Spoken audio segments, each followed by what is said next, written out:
Olá pessoal, aqui quem fala é Rodrigo Lima, candidato a deputado federal pelo PCB, na coligação Caminho pra Gente, composta pelos partidos PSOL e PCB nessas eleições. Eu agradeço o convite do Grêmio Estudantil Integrar, do campus Chapecó, do campus do IFSC em Chapecó, para poder falar sobre alguns temas que foram levantados. Em primeiro lugar, me posicionar em relação à questão da emenda constitucional 95. A minha posição é muito clara, né? É um tema importante nessas eleições, é um tema central, inclusive, que a gente vem discutindo e vem conversando junto, né, aos estudantes, aos trabalhadores, à população em geral.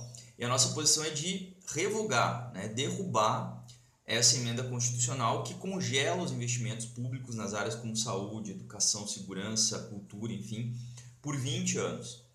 É um tema central, porque não tem como se falar em uma educação, não é, uma saúde que dê conta dos problemas do povo brasileiro se a gente não revogar essa medida. Essa medida foi adotada pelo governo Temer, ela visa exatamente fazer com que os mais pobres, com que aqueles que dependem dos serviços públicos paguem pela crise, e é importante a gente reverter esse cenário. Os estudantes lutaram fortemente contra esse processo no ano de 2016, com ocupações, inclusive aí no campus Chapecó, e essa luta ela continua, na verdade, né? Ela não se esgotou naquele momento histórico. Então esse é um dos temas centrais do nosso mandato, e a gente entende que é possível, através de uma ampla mobilização social, né? A conta já está vindo, a gente viu o que aconteceu no Museu Nacional, né? O incêndio no museu já é reflexo desse corte de investimento. Um outro tema importante que foi levantado aqui pelo Grêmio, né, para discutir com vocês, é em relação à educação profissionalizante, e principalmente em relação à rede federal de educação profissional. Uh, o sistema, né, como a gente conhece hoje, a rede dos institutos federais, principalmente os institutos, claro que a educação profissional ela vai para além dos institutos, mas os institutos são uma grande expressão desse modelo. Ela foi inaugurada em 2008, né, com a criação dos institutos federais, passou por um amplo processo de expansão, né, no nosso estado, que a gente teve criação de vários institutos federais, vários campos, né, tanto do IFSC quanto do IFC, mas esse processo ele se deu também num contexto de precarização, antes mesmo do golpe, né? A gente teve alguns estados do país, alguns campos que não foram contemplados com os recursos devidos, né? Então faltou muitos campos com falta de infraestrutura, falta de laboratórios, falta de servidores, falta de docentes, técnicos, enfim. Então um processo que não se deu por completo. E ainda, a partir de 2013 começa a haver uma série de cortes, né, em relação à educação, e principalmente vão se intensificar depois de 2015 com a política de ajuste fiscal do governo Dilma, que ali já cortou 9 bilhões da educação naquele momento histórico, a gente inclusive fez uma greve muito forte naquele momento para denunciar isso e tentar reverter esse processo. E, infelizmente, com o golpe, isso se acentuou, né? Os cortes vêm ocorrendo de forma acentuada, a emenda constitucional já prova isso, né? Agora a gente teve a terceirização total dos serviços, aí, o que vai prejudicar em relação à qualidade dos institutos, e a gente tem aí uma ameaça muito grande em relação à privatização, né? Há um projeto já engavetado pelo governo Temer, nas gavetas do governo Temer, em relação ao reordenamento dos institutos.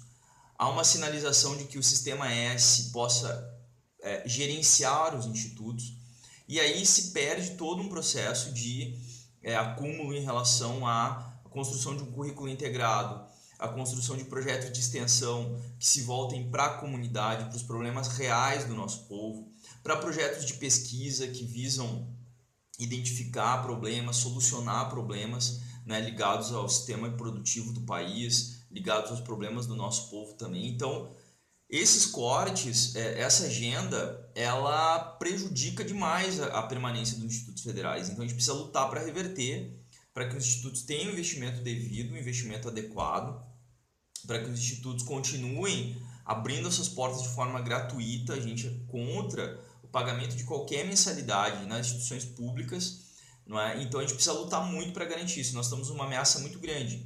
A agenda regressiva ela ainda não se fechou, não se completou. Mas esse processo ainda está em curso e nós temos agora, nesse momento de eleição, uma oportunidade de tentar barrar isso. Mas a gente também tem que ter muita consciência que apenas as eleições não serão suficientes. Vai ter que ter muita luta social pela frente, muita mobilização, muita organização.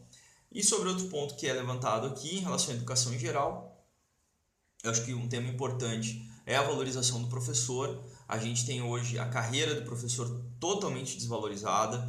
O piso nacional dos professores é uma lei que foi criada na década de 2000, ali 2008, 2009, enfim, mas que até hoje não foi efetivamente cumprida, né? Nos estados a gente vê uma precarização total do trabalho dos servidores, um sucateamento da educação pública, o fechamento de escolas.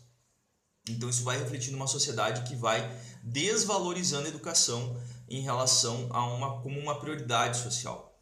Outro ponto muito importante é a questão do escola sem partido. Nós somos contra a escola sem partido porque entendemos que a escola ela tem que ser democrática, ela tem que ser aberta, ela tem que ser plural, para as diferentes manifestações, para as diferentes opiniões. O professor ele não pode ser censurado, o professor ele pode emitir sua opinião, ele pode trabalhar os temas que estão colocados no currículo de forma tranquila, de forma aberta, de forma democrática. O aluno também tem que ter o seu direito à opinião garantido, enfim. Também só para concluir, né, nós somos contra a reforma do ensino médio que foi imposta pelo governo Temer, né, de cima para baixo, sem discussão, então a gente precisa reverter esse cenário também. E finalizo essa minha conversa com vocês, agradeço novamente o espaço, me sigam nas redes sociais, a gente está na reta final de campanha, Rodrigo Lima PCB, Facebook, Twitter, Instagram, a gente possa continuar conversando.